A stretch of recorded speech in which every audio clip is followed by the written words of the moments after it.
Good morning, everyone. This is Celso Batalha Extra 10, and let me initiate it. Initiate this interaction, sharing my screen, which I will do right now.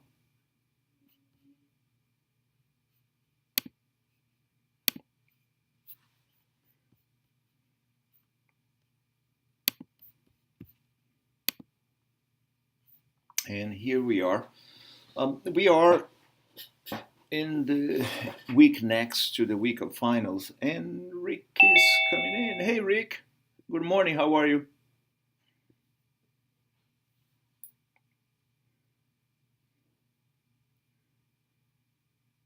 I'm a red taping. Hey. Good morning, everyone. And This is Astro 10, Celso Batal, and Rick. Rick's there. This week is the week next to the week of finals, which is next week. And um, Let me show you here what is in the syllabus. The final exam is going to be, I mean, it has the option, you have the option of doing the final exam the way you've been doing so far, using Proctorio, the extension Proctorio, which is an extension in Google Chrome, so you must run Google Chrome and have a camera in your computer. But in the syllabus, it said proctored final exam on May 24, which is on Thursday at 5 p.m. Here's the problem. Thursday is commencement, and everything in the afternoon is closed. So I can't have uh, exam at this time. So I will have the final exam, the um, proctored on Tuesday, May 23rd. No, May 22nd. In the afternoon at 4 p.m., same place as always. So, or you can do on Tuesday, in fact, on Wednesday or Tuesday, I have to figure that out. Or you can do online, use the Proctor extension. Probably what I would do is to have the exam open Tuesday and Thursday, so you have those 2 days to choose and see which one works for you. And I will send an announcement, remind you of that. Okay.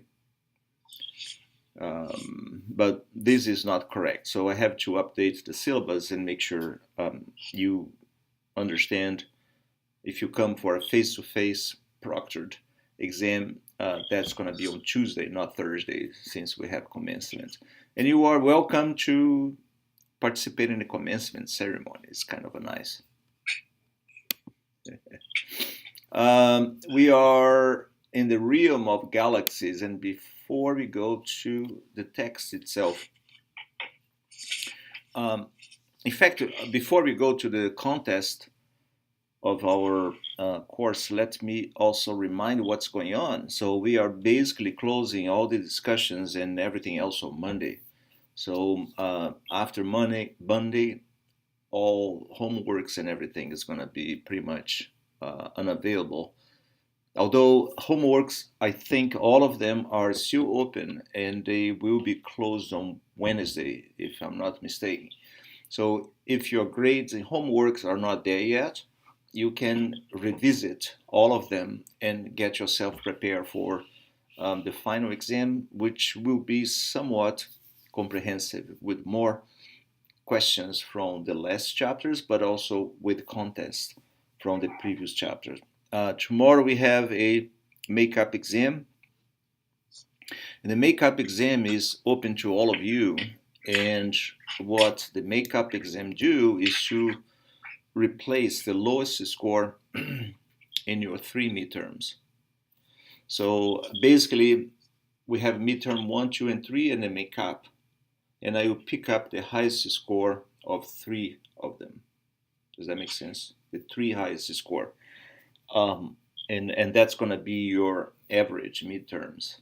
That's what's going to go to your final course grade budget. Let me show you a few things. We studied in the previous chapter Milky Way galaxy, which is a spiral galaxy, and we saw by studying Milky Way that spiral galaxies have active star formation process. It has spiral arms where gas and dust happen to be located, and we saw that the density wave that spreads out from the galactic center when the galaxy itself interacts with other nearby galaxies is actively form stars. So you have a local concentration of gas, which is caused by this density wave, which is the result of tidal effects or tidal forces or interactions among galaxies, and that triggers star formation. So when in the spiral arms these star formations get to be initiated, you ended up forming a small percentage of hot stars, and hot stars short-lived. So once they are formed in the astronomical time scale, they are gone, and when they are gone, they explode. But they are important source of UV ultraviolet radiation, and because of this radiation, the spiral arms have to be highlighted. So why do we see these beautiful spiral arms here? Because you have OB associations on it. And these associations, which short-lived, by the way, because they are formed of stars that short-lived, they, while they are alive, they light up the spiral arms, and then we see them. We do have stars in the region between those spiral arms, but those stars are not OB, because when the group of stars pass these density waves, these OB are done. And then when you go to the region in between the density waves, there are no more OB stars. So we can't see that region in between. That's why it seems devoid of stars, but it's not. It's devoid of OB stars, basically. So that's so much for spiral galaxies, but they are not the only type of galaxies out there in space. You have also elliptical galaxies. So elliptical galaxies, they are in shape, they are somewhat different, and I can't find one here. So elliptical galaxies are like this one. So elliptical galaxies, they have a smooth distribution of brightness from their very center part all the way to the external part. This is not a real galaxy, by the way. This is a fake thing. Fake news, fake news. So elliptical galaxies, the star population is different, like this one over here. So elliptical galaxies, the star populations are primarily population 2 stars. So population 1, as we saw in the previous chapter, are young stars. Population 2 are old stars, and population 3 are stars that we don't have anymore, supposedly existed in the very beginning of our galaxy, responsible for providing the metals we see in population 2 stars. And population 2 stars are old stars. You can find them in globular clusters, in the bulge, in the galactic bulge, if you are thinking about spiral galaxies. But when you go to elliptical galaxy, population 2 are the predominant population, old and evolved stars. And the reason is, in elliptical galaxies, as we will see in this chapter, there is no more cold gas, which means in elliptical galaxies there are no active sites or regions where star formation is going on. It's pretty much old star. And there are also groups. What is interesting about the elliptical galaxy is that you can find them in giant shape or in dwarf shape. So you have very massive, and when I say massive, it's because it's really massive, elliptical galaxy, which is the result of a merge of several spiral galaxies. By the way, you can find this giant elliptical galaxy in the very center part of clusters of galaxies, rich clusters of galaxies like Virgo, Coma. So you go to the very center part of it, because interactions among galaxies or collisions is more efficient right there, then you have a lot of emerge up to the present moment, and the resulting leftovers are pretty much giant elliptical galaxy. So the idea several decades ago was that, well, when you have a gas in the very first moments of the life of our universe, um, the galaxy formation took different routes for elliptical and spiral. So spirals, they flatten first, and then the gas spiral, like in star formation, and then you have still a process of star formation in spiral galaxies. And elliptical galaxies were different, so the gas kind of a contract, but didn't collapse in a flat equatorial galactic plane, but it forms everywhere. And then you have different type of stars path going on in different directions, completely randomized, and then you have elliptical galaxies. That's how we learned galaxies 20, 30 years ago. But now, with more resolution, with more data, we understand and we see that interactions of galaxies are very common, and they collide, they merge, and as a result of this merging of several spiral galaxies, you might ended up with an elliptical, massive elliptical galaxy in the core of rich clusters. So elliptical, spiral, and the last one is the so-called irregular galaxies. So irregular galaxies don't have, see if I can get one here. Irregular galaxies don't have any specific shape. It can be galaxies that are in the process of merging. It could be they are too small to be seen. Let's see if I can get.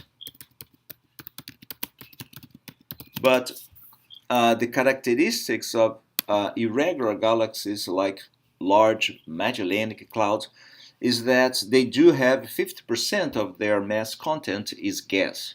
So you do have stars, and you do have cold gas, and so you do have active process of star formation in irregular galaxies.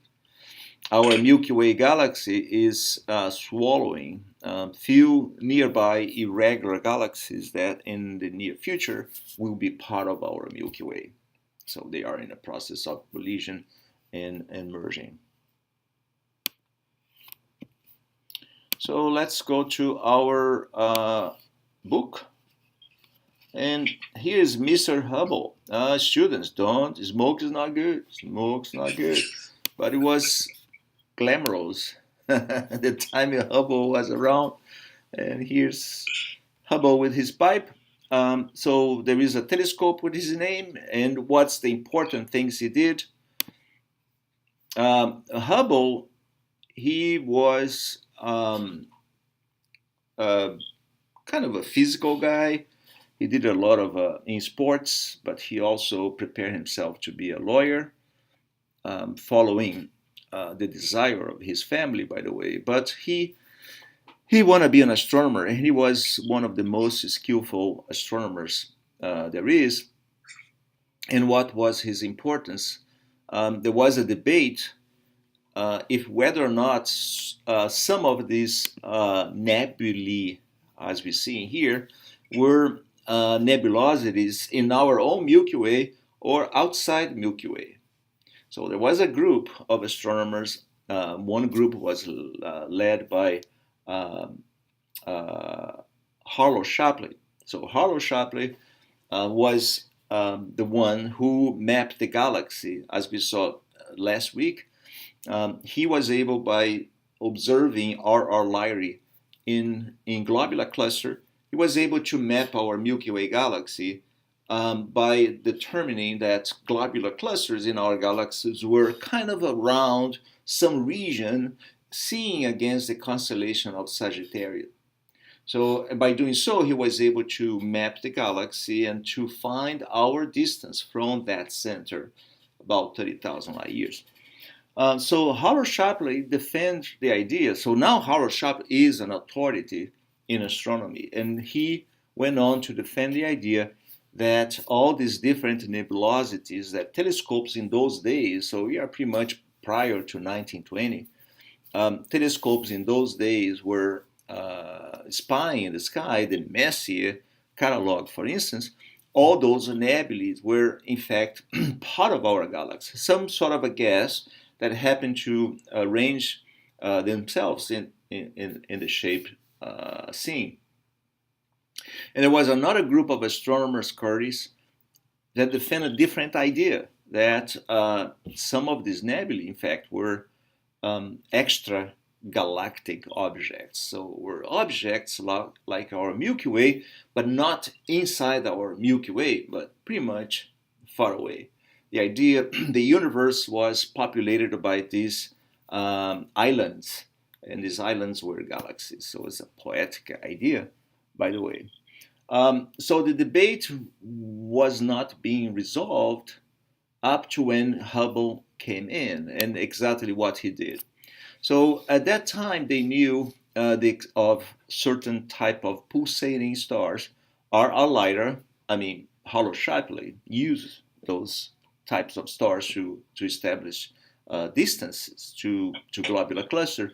But there is another group of pulsating stars, Cepheids. So Cepheids are pulsating stars. They are slightly more massive than R. Lyrae, and they pulsate with a larger period. So they expand and contract in a time scale that's more than 1 day. And it was known that Cepheids, if you measure the period in which they pulsate, that number, the period, whatever number of days that is, gives you a direct hit on the star luminosity. So you see how powerful that is? So if you just take your telescope and you point to a Cepheid, if you locate them, so you find a Cepheid, and then you keep observing, and then you see the light curve going up, and then down, and then up again. In fact, astronomers don't do that. Astronomers observe when they have telescope time or when the clouds allow, and then what they do, they fold this light curve in a frequency scale, and then they can figure which frequency match the data the best. So this technique is called folding light curve, and then by doing so, you can just observe Cepheids when you can, fold your light curve, and determine which frequency is the one associated with the period of pulsation. So how long it takes that star to expand and then contract back to its more collapsed position and expand again. So once you have that time, it was known that you could relate that time to the total luminosity, which is the energy the star itself put out in space. Now, what's the beauty of it? Well, if you know the luminosity, you go to the inverse square law that relates luminosity, brightness, and distance. So remember the equation, the inverse square law. Let me see if I can pull up here. You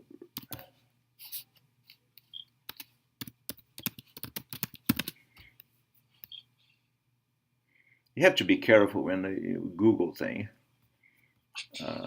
Sometimes we get in weird places. That's the inverse square law, and there you go, right here. Basically, that's what we need to know. So the luminosity of the star is inversely proportional to the distance squared. And this quantity here, in fact, you have a 1 over 4 pi distance squared, and here on the top you have the brightness of the star. Now, brightness, if you have a CCD camera, right? And you go to the observatory, if you have a clear night, you just observe the star and convert the amount of photons or the energy you're receiving over a certain amount of time. You convert that to a quantity we call brightness. So it's something, as long as you have the technology, you have a decent observatory, and you have a decent night sky, you can get the brightness of the star, no problem. So you observe the brightness, you know the luminosity because you've seen that star pulsating with certain amount of time. So you have two quantities, you can get the distance. So that's what Hubble did.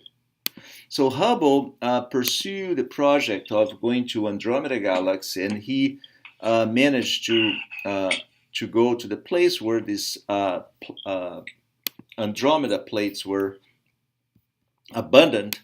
So pretty much Mount Wilson, and then he, with a magnifying lens, you might see pictures of Hubble looking at plates. Let me see if I can get that. Hubble.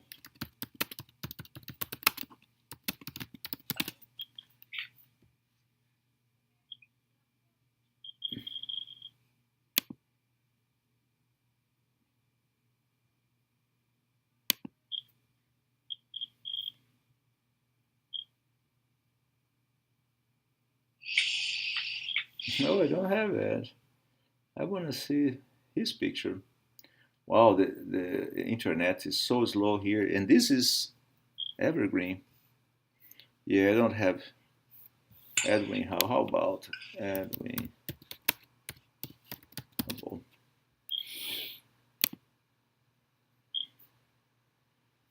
And that smoking pipe. Yeah, there you go.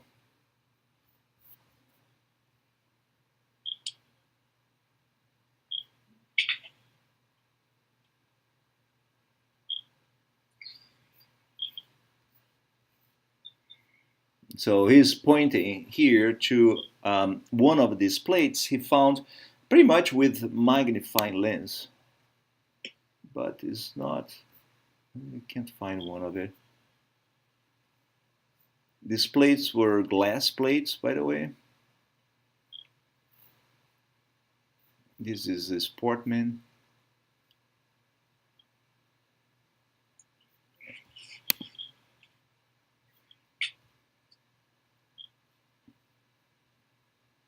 That is him analyzing. So basically, in one of these Andromeda plates, he found one star were brighter than the previous plate.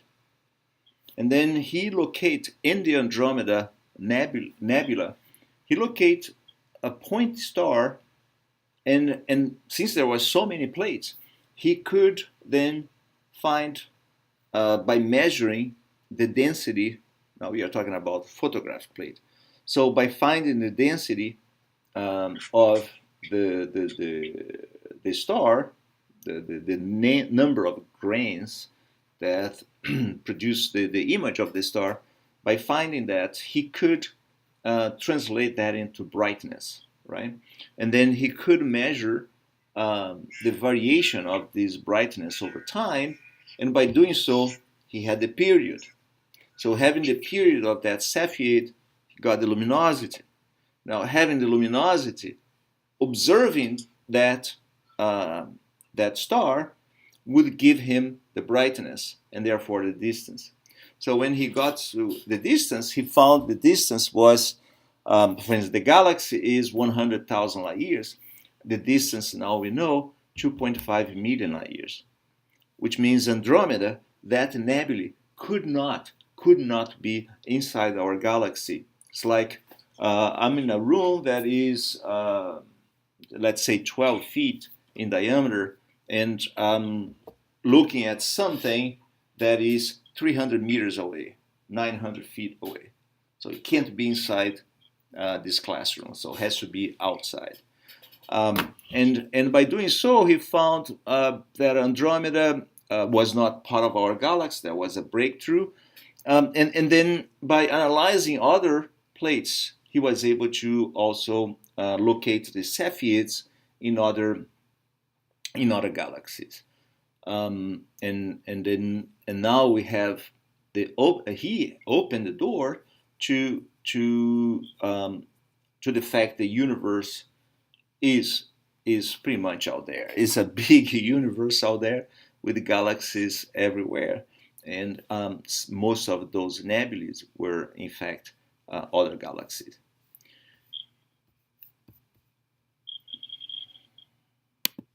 So which type of galaxies are out there? There are three. Yes, it's good to know that for your final exam. We have the elliptical, the spiral, and the irregular. Now, the spiral galaxy, like our Milky Way, consists of a galactic plane. You have the bulge. See the bulge right here? And see this dark lane going across? So it indicates that in spiral galaxies you do have dust in it. And dust can only be formed if the temperature is low enough to allow crystallization of the dust. So if the gas is too hot, dust cannot be formed, crystals cannot be formed. So the fact that we see this dust lane across the galactic plane, it indicates cold gas. And again, cold gas is synonymous of star formation. So stars can only be formed if first you have gas, second the gas must be cold, so that when gravity takes over, contraction takes place. And contractions will lead to gas warming up and eventually forming a central star. Now, the spiral galaxies have also the bulge, which can be seen here in this picture. Hadron and the bulge appears is the brighter part of the galaxy, and it's bright because it consists of a large population of evolved stars. Population 2 stars, they are evolved, they are yellowish, and they are inflated, which means they are luminous and they are in the process of dying. Now, spiral galaxies can be divided in two main groups. One group is the spiral galaxy, that's it, and the other one is spiral barred, as barred because it seems they have been crossed by a bar of stars. In fact, this bar is formed by stars piling up as a result of dynamics, the Newtonian forces, the gravity forces that control and govern the star circulation around the galactic center. And what we saw previously is that spiral galaxies, they tend to have, first of all, the same size, and they tend to have massive black hole in the very central core of them. Now, the Hubble classification of galaxies is there more as a result of historical reasons. It doesn't indicate any sort of evolutionary scheme or steps. Like when we study stellar evolution, we saw that mass is the important component or quantity in a star that guides its evolution and control its evolution. So there is an evolutionary pattern in stars that we studied previously. Now this Hubble tuning fork, look like a tuning fork, it might lead for somebody who is reading the book now to think that galaxies evolve like start with an S0 and then become SA, SB, SC, or go SBA, SB. So there is not such a thing as a progressive evolution between those two different types or three different types, SA, SB, and SC. So what SA, SB, and SC stands for? Spiral classified A, spiral classified B, and spiral classified C. And S capital BA is spiral barred with a bar that goes across A, B, and C. What differentiates A, B, and C in the spiral classification is the ratio between the size of the galaxy itself and the size of the bulge.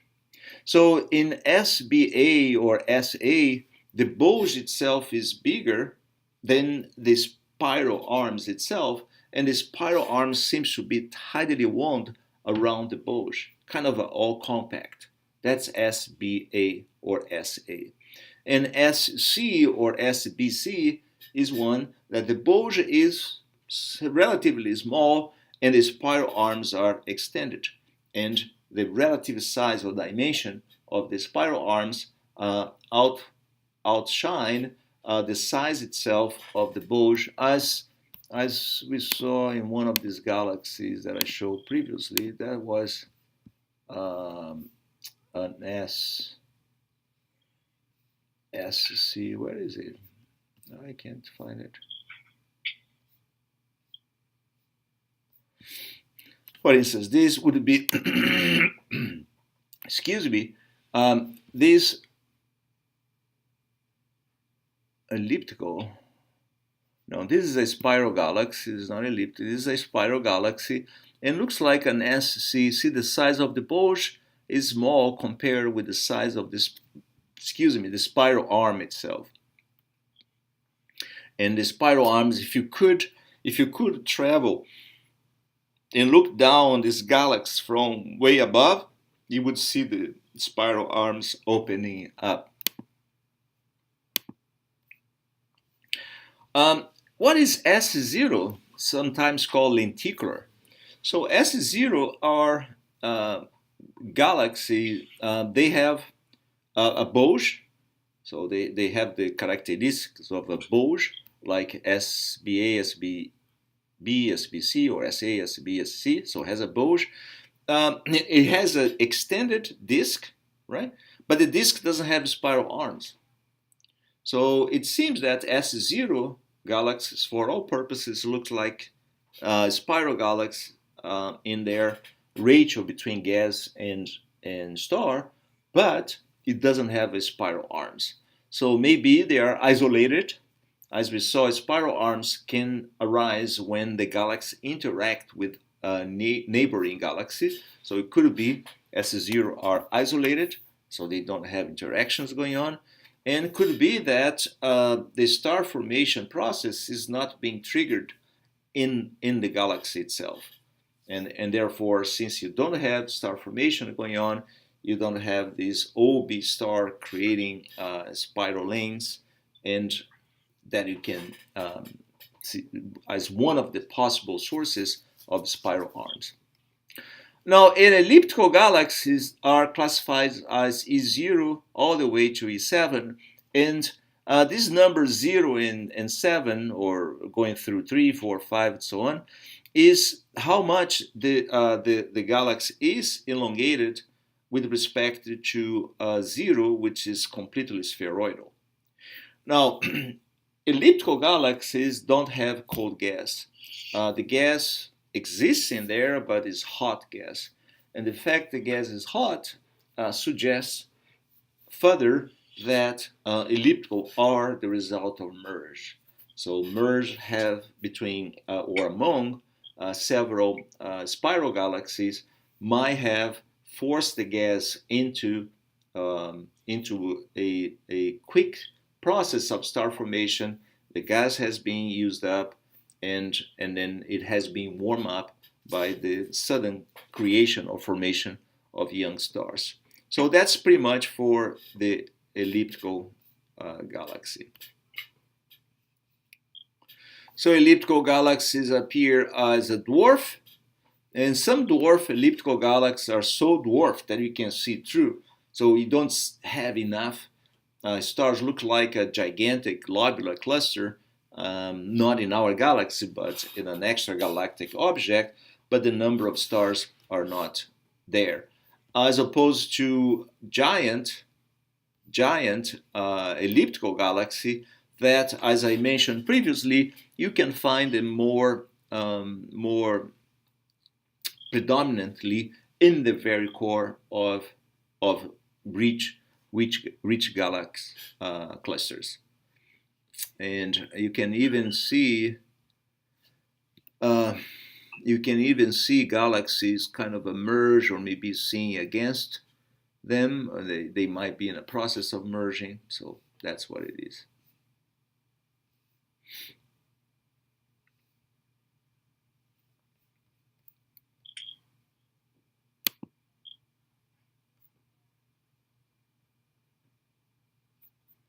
Oh, low battery.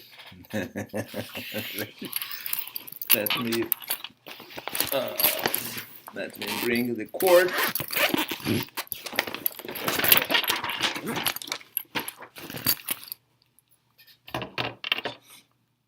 Alert from system UI I server. I know.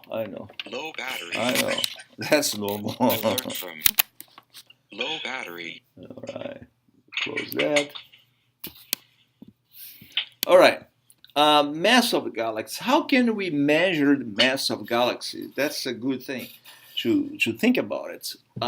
We again, we don't go to any extra galactic or extra solar system object to measure their properties. We use light basically, and so all the information we can collect from extragalactic objects come from the light these objects are sending us. So how do we measure mass? We use Newton's law basically, gravity force.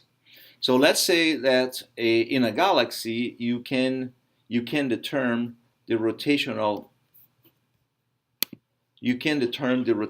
rate of the galaxy itself. Or you can like in our galaxy you can track down the rotation, the dynamics and the rotational curve of a specific star.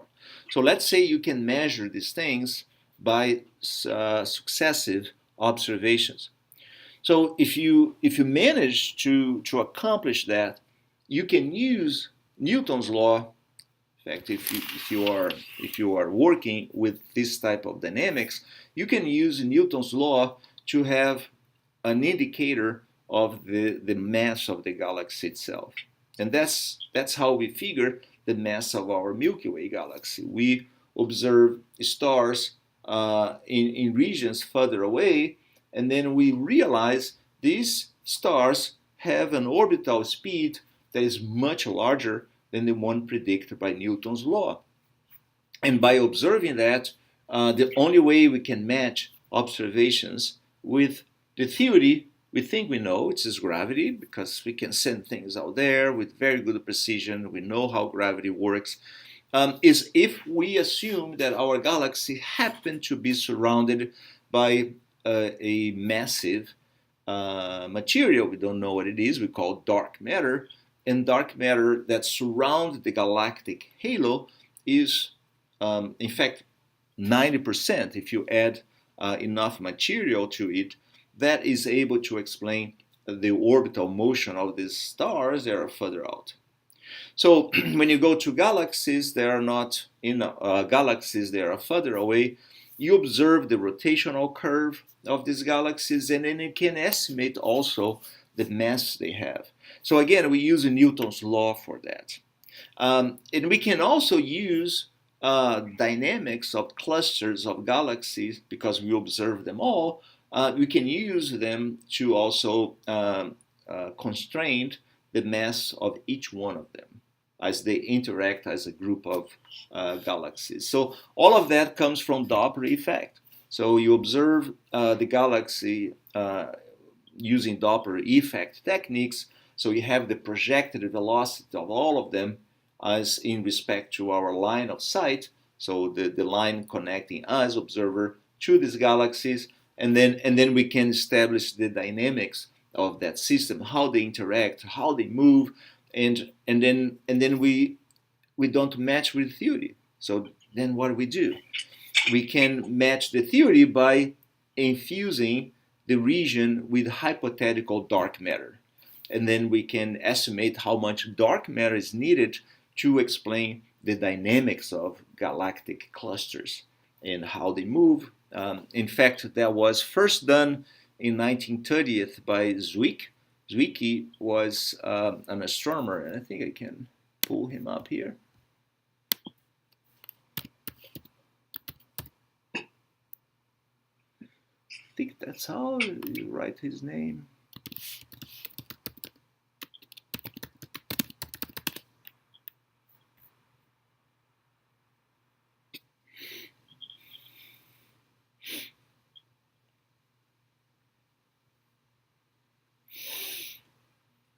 Yeah, 1930. That's when Pluto was discovered, and this guy is was proposing dark matter because he couldn't explain the motion of a group of galaxies. So these galaxies were moving too fast according to Doppler effect, and this is 1930. So just think about it. So how far there was. So this guy observed dense clusters of galaxies and see them moving too fast. So if they moving too fast, they would be disrupted. They shouldn't be too packed, too close to one another. But they can be if the region is surrounded by a invisible dark matter. And he proposed that. And that's why people call him crazy, because he came with this crazy idea in 1930. So now we know it works, and it works. And we are still trying to find candidates for dark matter. So Mr. Zwicky, Fritz Zwicky. There you go. Initial evidence of dark matter, 1930. So that's how we come up with masses, and then the way it goes, 10% of the material that we observe in the galaxies, which comprise of protons, neutrons, stars, and gas, right? That's 10% only. 90% we don't know what it is. There are candidates um, um, uh, called WIMPs, weakly interactive massive particles. In the realm of modern physics, these particles come in and out, but they can't be detected unless we use high energy and collisions among particles to detect them. But so far, they haven't been detected. So how these particles that are moving so fast and they are so massive, how come we can detect them? Because they come in and out in a time scale we cannot observe them unless, again, we have an environment of high energy. But how they can add up mass? Well, if you have not just one, but if you have several of them popping in and out, so in average, you can explain this excess mass, although you can't easily detect them. And they don't trap light, and they don't hide light from stars that are very far away. So they don't subtract light. They don't don't cause extinction of light.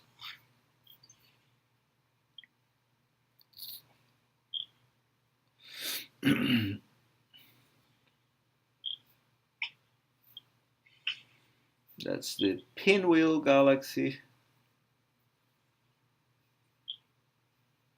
Pretty soon you'll be able to take pictures of those things, huh, Rick? After we solve the lighting in the around the observatory.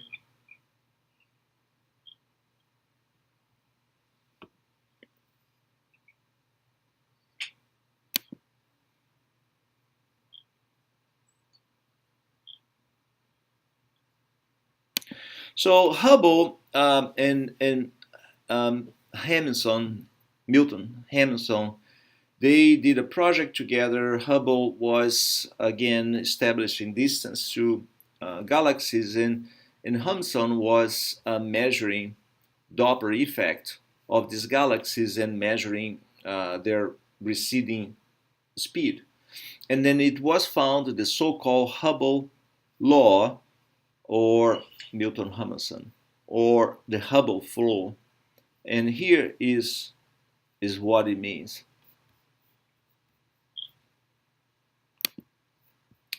The Hubble flow is the receding velocity of the galaxies when plot against the distance to this galaxy. So this is Hubble work. This is Hamilton work. So Doppler effect and independent techniques to measure distance. So you can kind of organize this data in a way that, especially if you put more data, and now we have enough data for that, is such that you can almost see a completely linear display of them. So this is the data in 1929. Now this is data taking 2 years after. See these red data points is right here. See the extension, how they go? So you have velocity and you have distance, right? So the slope of this curve, which now is pretty much close to 72 kilometers per second per megaparsec. So we have a distance of parsec, in fact, megaparsec. 1 parsec is 3.2 light years. So the Hubble flow, that's what it's called, indicate no matter in which direction of the sky you look, you see the galaxies beyond certain distance. You see galaxies, and the distance is right here, millions light years. So after, let's say, 2 million light years, galaxies, they are more than 3 million light years or 4 million light years, you should observe some consistent behavior, and that is, no matter which direction you are pointing at, you see them kind of flying away, right?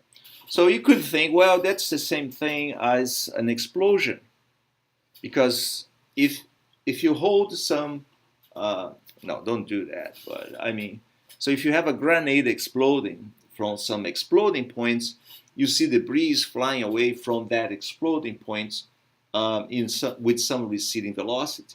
This is not it, because what we are measuring here is as you go further away, the distance, see for a higher distance, the velocity is even higher. So we don't see that in a grenade explosion.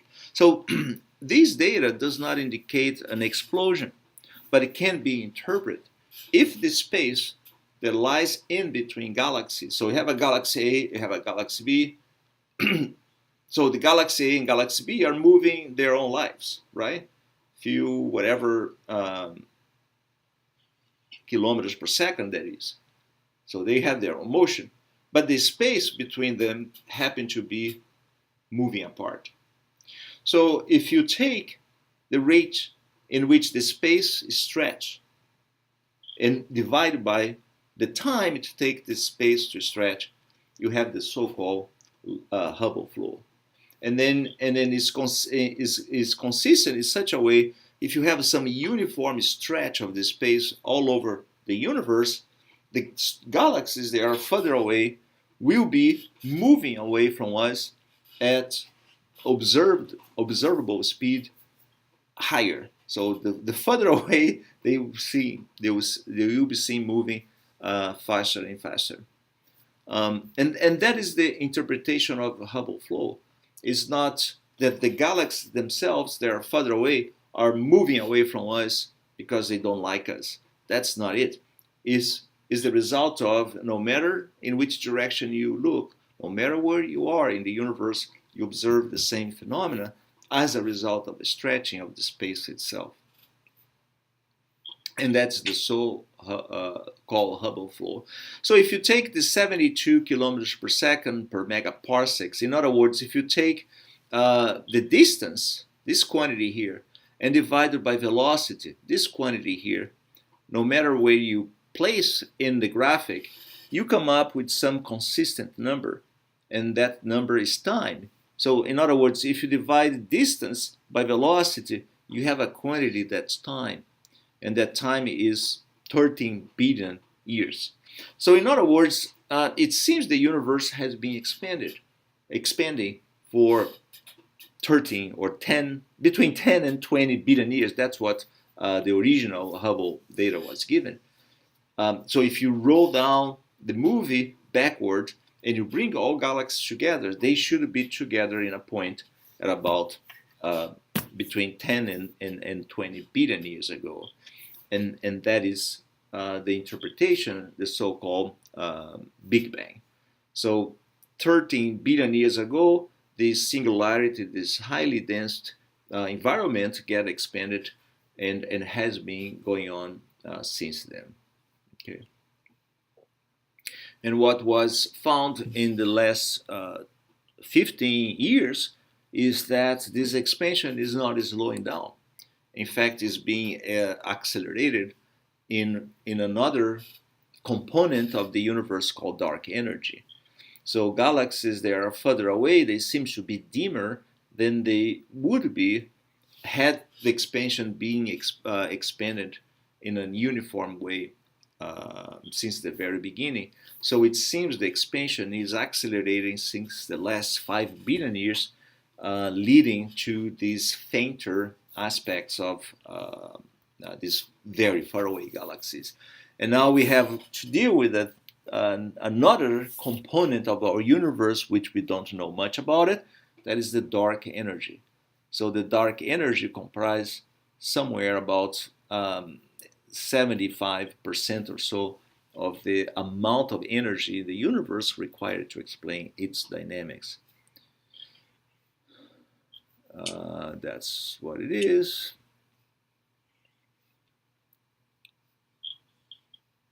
That's a nice way to explain the stretching. So you have this ruler, and the ruler is stretched a certain amount or a certain distance over a certain time, and then you can, so each ant will see the ant that's further away moving at a growing higher speed.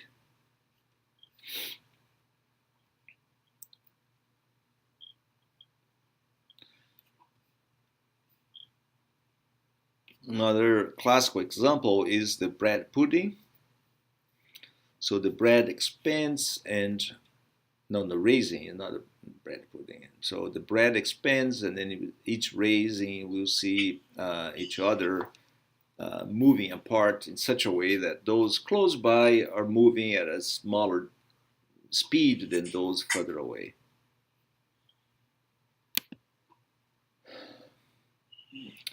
All right, so that is the main points of this chapter, and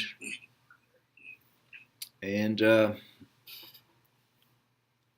and we are getting close to our end. That's quite the journey is almost done. Oh, we have another person there. Oh, Trisha. Okay, let me close the taping now.